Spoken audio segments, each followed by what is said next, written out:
Israel Iran সংঘর্ষ ভয়াবহ রূপ নিয়েছে। বন্ধ হয়ে গেছে ইসরায়েলের আকাশপথ।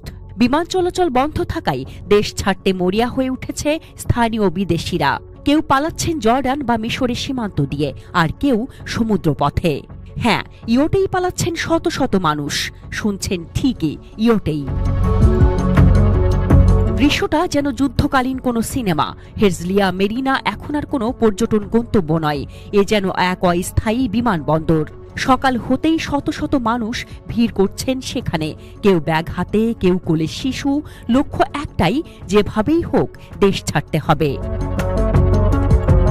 ১৩ জুন রাতে ইসরায়েল বন্ধ করে দেয় তাদের আকাশপথ। বেন গুরিয়ন আন্তর্জাতিক বিমানবন্দর অচল। চারদিকে আতঙ্ক। হঠাৎ করেই সীমান্তে ভিড় বাড়ে।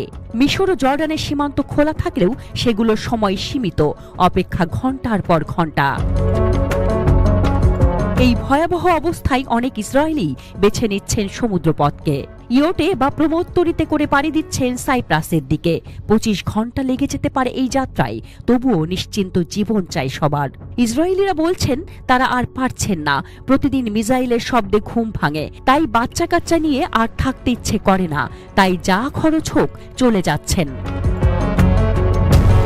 হারেতস পত্রিকার রিপোর্ট বলছে ইয়োট ভাড়াও এখন আকাশ ছোঁয়া। কেউ কেউ $৭১৩ পর্যন্ত দিচ্ছেন একজনের জন্য। এক যাত্রী জানান তার কাছে চাওয়া হয়েছিল ৬,০০০ শেকেল। কোনো বিমা নেই, কোনো অনুমোদন নেই, তবুও দেশ ছাড়ছেন সবাই।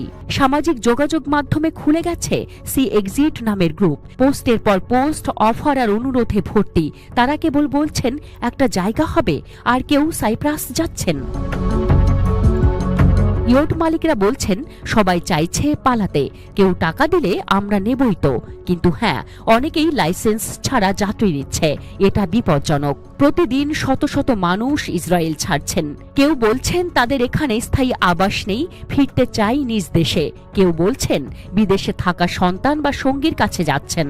আর কেউ খোলাখুলিই বলছেন মিসাইল আর সহ্য হচ্ছে না। বর্তমানে ইসরায়েলে প্রায় ৪০,০০০ বিদেশি পর্যটক আটকে আছেন।